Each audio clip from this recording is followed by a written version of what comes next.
Hello, hello, hello, and welcome to our panel discussion on the media industry 2023 and beyond, organized by Kaltura.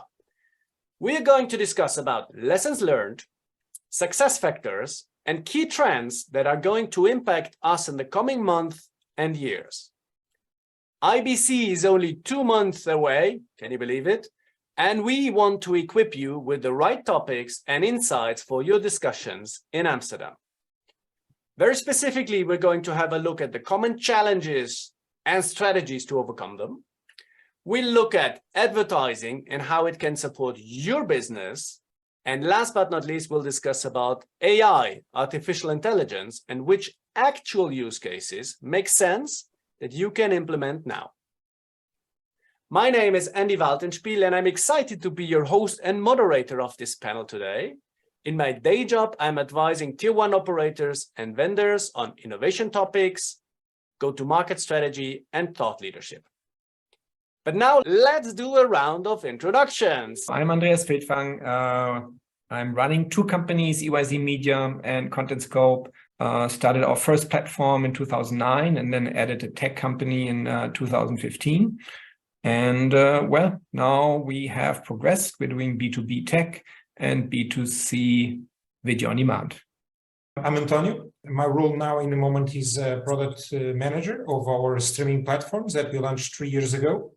I'm really excited to work in Impresa because we are one of the biggest or the biggest media group in Portugal, and with several channels and a weekly newspaper that it's the most read newspaper in Portugal. And Carlos, who we don't call Carlos because there are so many Carlos, so we call him Motter by the last name. So Motter, over to you. Thank you very much, Angie. Yes, there are at least 5 Carlos here at Watch. I'm Carlos Motter. 4 years ago, I joined Watch. I'm the CTO and COO here at Watch. We have 2 commercial models here. It's B2C and B2B. And we reach almost 800 internet solution providers in Brazil. And we expect to end this year, 2023, with 3 million users on our platform. We are an OTT streaming platform. We have assets ingested, VOD ingested, linear channels, and a marketplace with the major studios of the world and the broadcasters here in Brazil.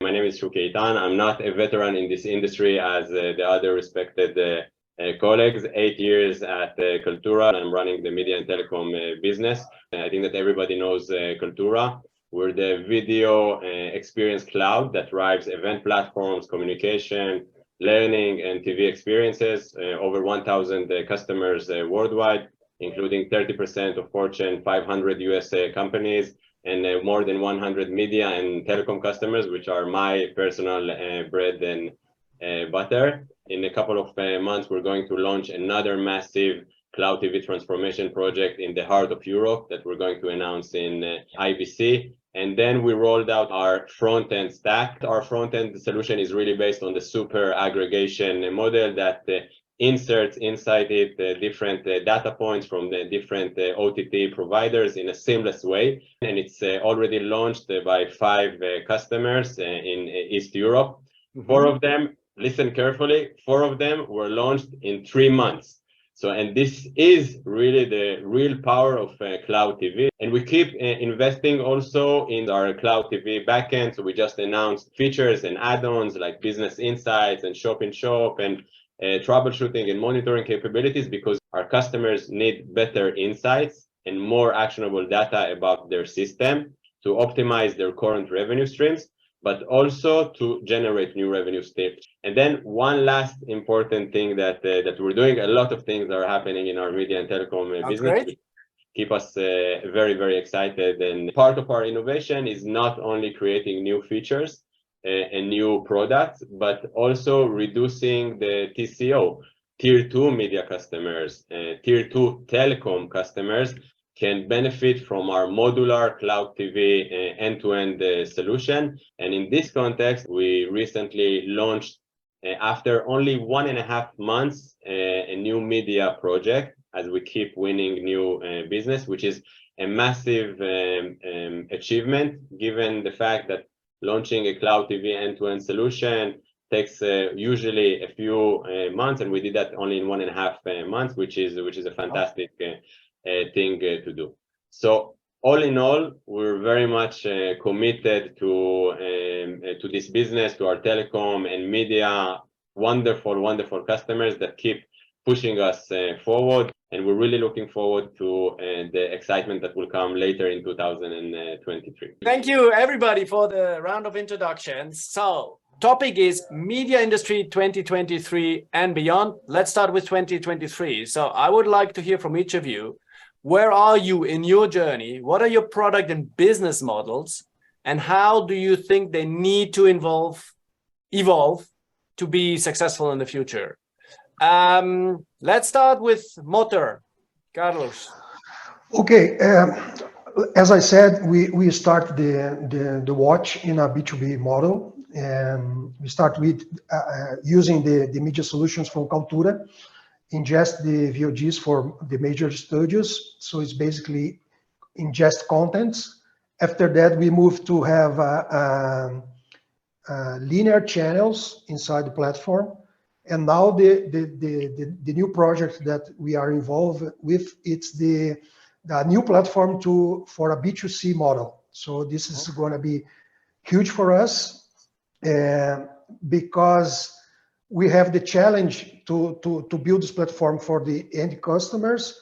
And on the B2B, we have the challenge to integrate our back office with the ERPs, the Enterprise Resource Planner, for each of one of that 800 ESPs that we are integrated with. So it's going to be huge, and it's been a wonderful time for Watch because we are seeing really our base of clients growing on a daily basis, I might say.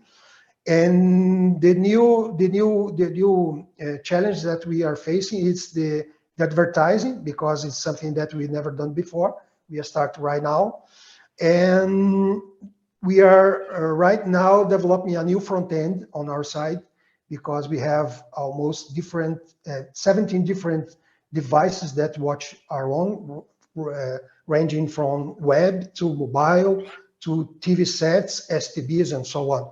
So it's going to be a challenge for us to have this new front end as well. Okay, so going B2C, implementing ads, covering many different devices, so quite a few challenges. We're going to talk about advertising in a second, but I also want to hear from the others here. So who wants to go next? Maybe Andreas, on your side.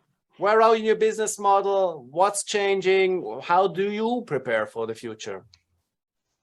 I think, again, I have to make the split in my view between B2C VOD platform operation and B2B tech solutions. So in B2C, I would say, obviously, the VOD industry is in a major change. And a lot of the prognoses that people were basing their business model on, I would say, are kind of out the door. You know, here in Europe, especially, we have and it might be so in all over the world. I mean, we have a highly dominated market by the main players. They're all US operated. Most of them, but Netflix, are struggling, losing money. And it becomes clear that finding a spot in the video market, you have to have a really clear-cut USP. You can't just be everything. You have to be really recognizable. You have to really offer something that the user only finds with you. And I don't really mean exclusives. I think that's another, or like own productions. You know, I think that's something, it's on the horizon, but not so important. But you really have to appeal to a specific user base. And secondly, and this is where we're at, you cannot do it just nationally. You have to expand, and you have to build a core brand, but understand in order to communicate the core brand, you have to be on as many channels as possible. You have to be in Amazon Prime Video, you have to be in the Apple Video Partner Program, you have to be in hard bundles. So you have to play all these platforms, ecosystems to always communicate your core brand and live from that. So that, I would say, is our trajectory. And I think we're making good progress. We're in 10 territories now, and you will see some of the platforms that we already cooperate with merging into a broader economical unit at the end of the year, so that we gain muscle and finance to take the next step. In B2B, I would say our main learning would be go native. I think we tried a lot of like hybrid stuff in terms of development, but from my point of view, I would say the user experience is really cast into, you have the Apple experience, you have the Android experience, or you have the, let's say, smart TV, you have the Tyson experience or the WebOS experience, and that's what people want. You can do a lot of hybrid stuff and kind of pretend it is the real thing, but in the end, in terms to be successful, I think you have to deliver the real thing. And so we've been changing our team a lot to kind of facilitate the kind of customer demand for native experience. Okay. I mean, the UX is definitely a key winning success factor. That's also what big telcos say. How do I differentiate? All go to Android TV, all have more or less the same content, more the same SVOD players on board. So UX, on screen, off screen, that is one thing where you can definitely differentiate a lot. And the other thing, yeah, losing money. In the past, it was good enough to just grow and burning money and your stock price would go up. But now this has changed. Suddenly you need to make money. António, how about you? Making money, increasing the stock price and being successful and growing. So how is it for you in Portugal? Tell us. It's not easy. It's not easy. Yeah? Okay. It's not easy, but we are going to manage, and we're going to do it. In the products, since I'm a product manager, my focus as always, and the company is, it's to focus on the many devices as possible, as Andreas says, be different, to have a different, all these different ecosystems. We need to be there. We need to be present because people use them so often. They change from smart TVs, LG or Samsung, to a mobile and then a computer. They use it. We saw it in that people use it a lot of different devices at practically in the same time. So we need to be present. We need to give a good experience in all of this. Where we want to be. Extend these devices, especially now in the Chinese brands, especially the Philips and the Hisense and other ones, and of course to continue in the development of the user experience and to give a product more robust and less failures, because experience counts in every single second. And if the application drops or has an issue, people will review it not so nicely in the stores, and this is something that we won't like. And do you see similar challenges like Andreas on going native? Is that something you have to do?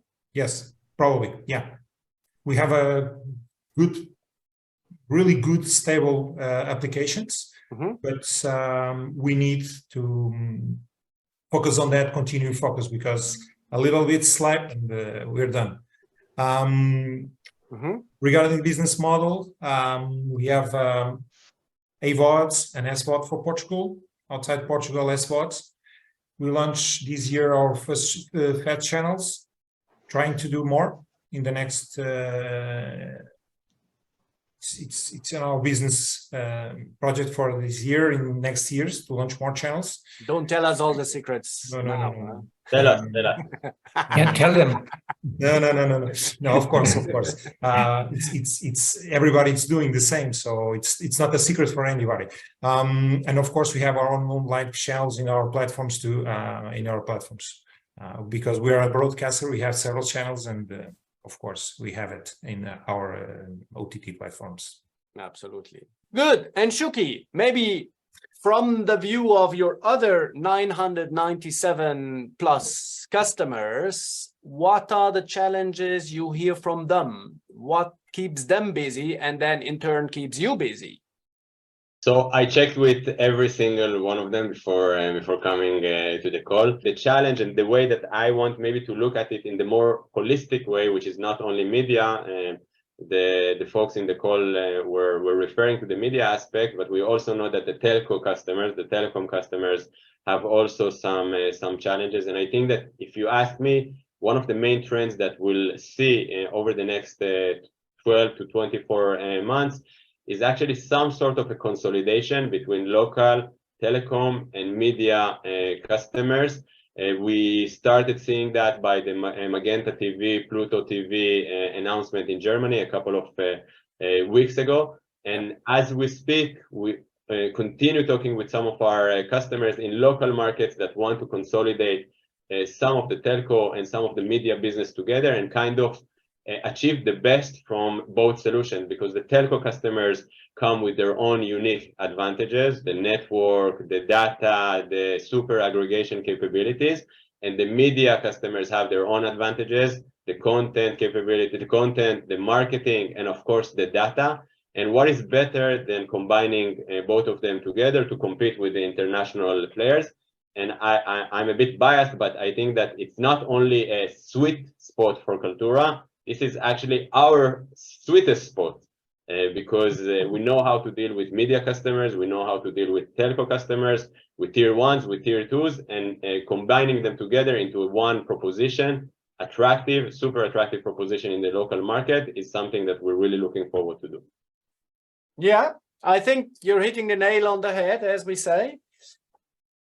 The problem might indeed be that direct-to-consumer business model is getting tougher and tougher because of this huge fragmentation of devices, of audiences, of countries, languages, contents, and everybody in the past was, it's my content, my metadata, I don't share, but we see that this might not be sustainable to win business. So right UX, rich devices, rich customers, and then what you say, of course, cost is always an issue, TCO, and going native to reach all these guys in very quick time. So yeah, definitely those are some of the challenges we hear from media customers as well as telco customers. So combining the two, run together, is definitely one option to explore, unless you're Apple, maybe. So let's talk about making money. I think we heard about advertising already a bit. Antonio, you brought it up. So let's talk about advertising. What's on the horizon? What really works? You and I, we can launch a fast channel in 6 weeks, I hear, but are we going to be rich? Or what does it take to really make this work? Advertising. Regarding the advertising, we don't do this in Watch right now. We are starting to study because we have a commercial model based on subscriptions, and I think we are doing pretty well on this perspective. But the idea is to start having advertisement pretty soon here at Watch. Mm-hmm. Probably start with ad replacement and push advertising. Okay, so but you're definitely looking at it and yeah, how to add it. Yeah, Andreas, exactly. How are you tackling advertising in your art house content? Is there any? You already put the keyword out there where we kind of differ. I mean, I would actually say for us it would be a bit difficult because I mean, you know, if you, which we do, let's say, focus on, let's say, documentaries on environmental aspects, it's kind of a bit difficult to kind of say powered by Shell, you know, to be, you know, it's something, I mean, if you can actually have control over advertising, then I think it might be a good thing. And of course, having said, like, pushing our content into every channel that's out there, that would include FAST, that's good, you know, but on our core brand, I would like to have total control of the message, and the advertising is part of the message. And Yes. so in our core brand, we don't do it. Okay. Impresa is one of the leading broadcasters, newspapers. So what are you doing in terms of advertising? I'm sure there's a lot on the public channels you have, right? So you must be the experts in advertising, António. Yes, we are. But as you know, FTA or linear channels, the audience are dropping. Yes. People are moving from these linear channels to SVODs and VODs. So we need to be more flexible in the way we be present. As I told you before, we are different in many ways, many different platforms. So we need to address them the best possible, the advertising possible to them. Of course, we have the EVODs to address them, the advertising, but we need to be more creative.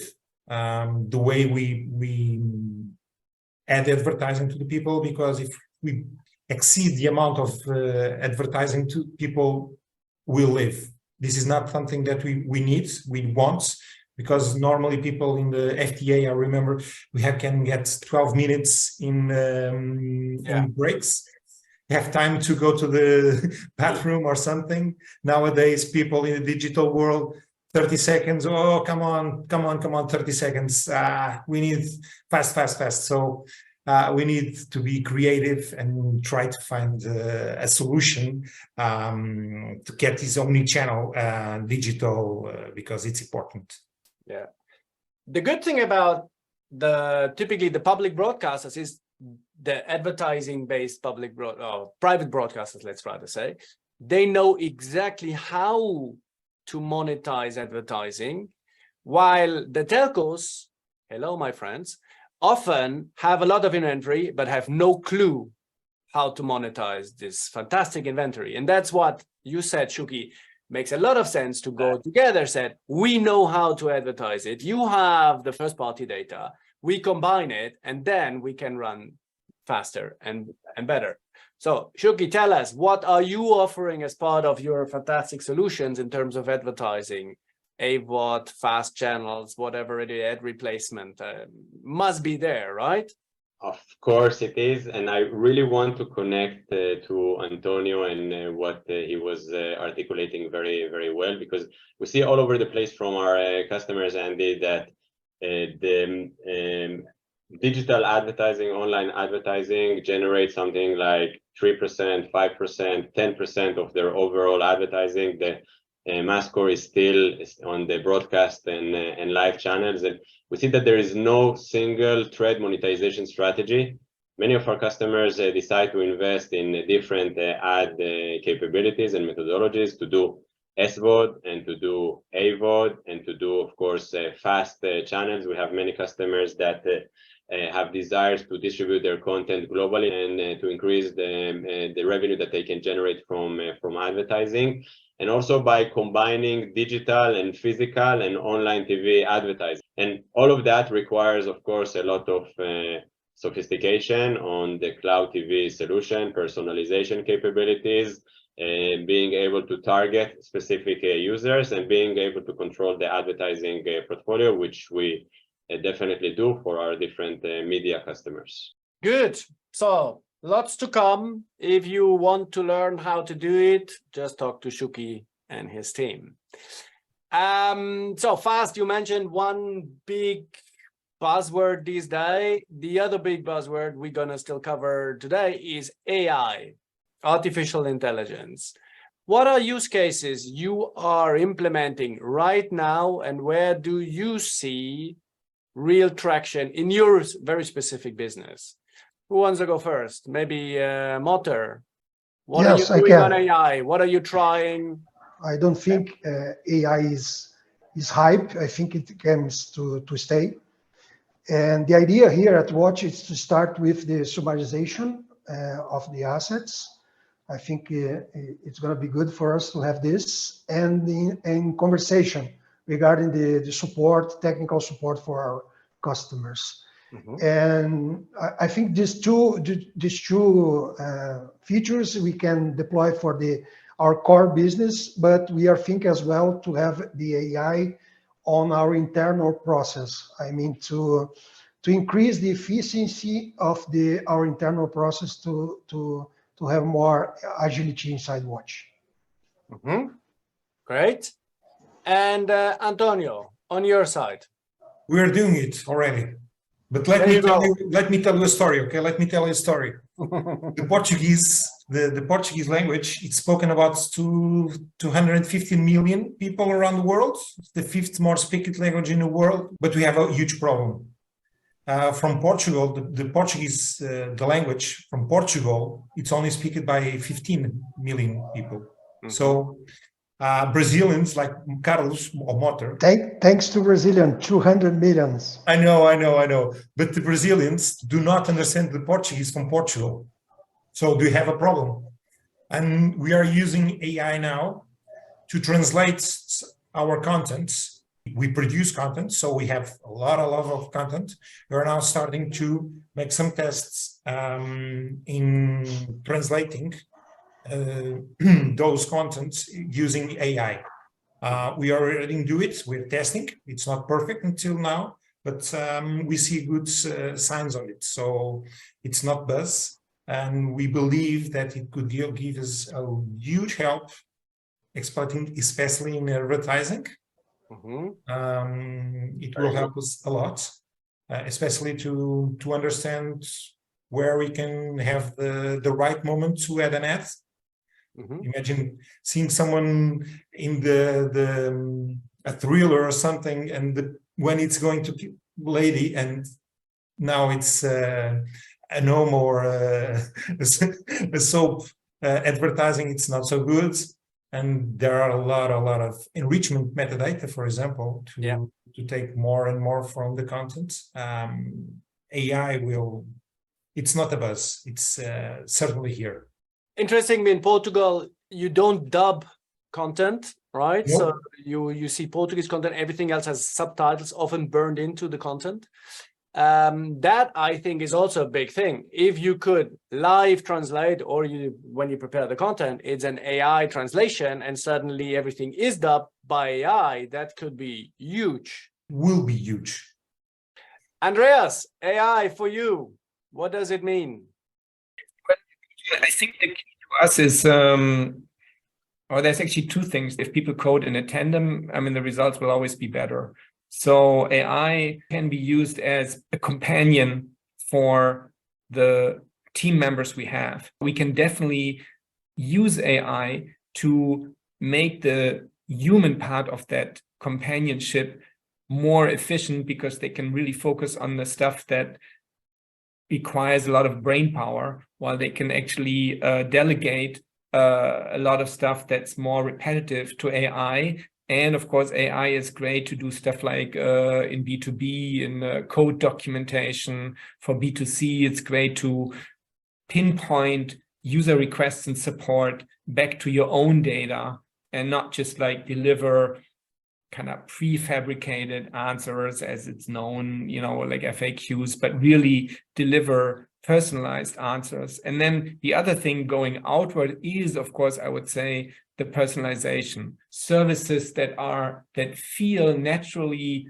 personalized. This is something that the media industry will have to catch up on. So people will expect a more personalized experience, and you will have to deliver that. Last point, each company will really have to see, like, what's my AI strategy to really have a coherent use of AI, and to kind of have a good exchange in the team of who's doing what the experiences are, and how we can progress in that. So do your own AI strategy, and no one size fits all, and there's many cases.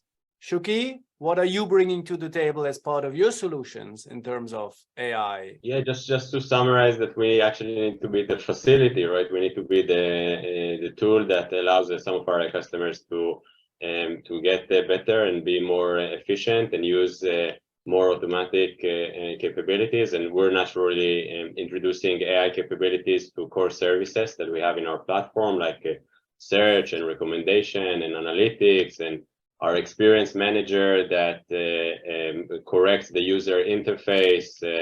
And so we're a data company, and as any other data company, we need to provide the better solutions based on our unique data capabilities and help our customers to derive increased value from those capabilities. And I must admit, Andy, I'm fulfilling here a personal dream, because you don't know that, but my old dream was to be a TV talk show host anywhere in the line between Ellen DeGeneres and the late Jerry Springer. So very, very happy that you're my role model for this webinar, and maybe in the future I'll change positions. But I'm happy as long as chairs do not start flying around in this session. Maybe I let you ask the last question then. In this case, to fulfill your dream. We'll see. Fantastic idea. So there's one question I wanted to ask, which was, what do you as a platform operator, content owner, content distributor, what do you expect from your vendors? Can I start? António, go. Why not, António? What I expect from vendors? They are not vendors, they are partners. We as a company saw it as a partners, and since we have success, they will have success too. So this is important to be part of the team in all the process and all the strategy to better understand what we're going to do in the future. Is Kaltura a good partner? Of course. That was your question to ask. My God. Be careful, António. Of course. No, Shuki. Ask me the question, please. Are we a good partner? Of course. Fantastic. I'll ask Alex to reduce some of the fee for the next few months. To increase. My bosses told me to do this. So, Motter, what do you have to add? Okay, yeah. First of all, what we need, and I have to say that Kaltura is awesome on this, is that we have to our partners, like António said, to be flexible regarding the parameters of the project. This is because at Watch we are very dynamic over here. We know how a project starts, but we never know how it's gonna evolve during the life cycle. So we really expect from the vendors, the partners, to be flexible, to work with us on this kind of project. And again, we found this on Kaltura team. Andreas? I would agree with António. Any relationship with a business partner, I mean, stands and falls with I mean, do they really understand you? Do they really understand where you're coming from? What you are doing? You know, are you taking seriously, even if let's say you're like a mid-size or small-size operator? And I think our experience in that respect have been really good with Kaltura. It's not really like a top-down conversation, but often, it's more like of a dialogue, which I think we really appreciate. Like, I think we have experienced like from the tech people within Kaltura, that they're really kind of passionate about what they do, like if they kind of go the extra hour to kind of do stuff, like let's say if one of our developers messed up, that they're like ready there to kind of come back to us. So we really appreciated that. The other thing is, of course, can we scale with the partner, I would say. And last thing, of course, I have to say, it always stands and falls with the personal relationship, and I think that has been really good, and that's not really the case with a lot of other vendors, I have to say, so that's something I really appreciate, though knowing that Kaltura is a larger entity than we are. Very good. So first of all, I really want to thank the three of you for the warm words, and this is really music to my ears. I just want to say that this is really part of our DNA, the fact that we need to be partner-oriented, we need to listen to our customers to understand their pain points and to see how we can help them grow and execute their business strategy. We're really looking forward to have more discussions with all our customers and see how we can help them grow in this very, very challenging market and these challenging days that we have out there. Just continue, Shuki. You're doing a fantastic job. Just wrap it up now. Right. So first of all, I want to thank you, Andy, for again orchestrating this fantastic event, which is one of a few events that we're going to have, and it's great to have you're a thought leader and a change agent in our industry, and it's fantastic to hear always your views and your unique angles, and to thank also Motter and António and Andreas for sharing their own dedicated views that I'm sure that will help many of our media customers. I want to thank myself for being here, but most importantly, I'm really looking forward to see everybody in IBC. We're going to have a fantastic show. We're going to show the full suite of our solutions, our media and telco solutions for tier 1, tier 2, backend, front-end, AI-led activities, as well as some of our customer deployments that are new in the market. So really looking forward to have a fantastic IBC and rest of 2023 in general. Shuki, you should do this more often. I know! Thumbs up, huh? Now, thank you everybody for being here. It was great to discuss with you. We have a lot of insights, right? So AI, have your strategy ready. No one size fits all. Think about UX. Have the right partner to scale. And obviously, if you want to do gold digging, you need great shovels. And apparently, Kaltura has quite a few. Very quickly available and modular. Amazing. So, gentlemen, thank you very much for being here. It was a pleasure to discuss. Dear audience, thank you for watching this, and find us at IBC and learn more. Thanks for being here. Bye, everyone. Thank you. Bye. Thank you. Bye. See you in Amsterdam. Bye-bye. See you in Amsterdam.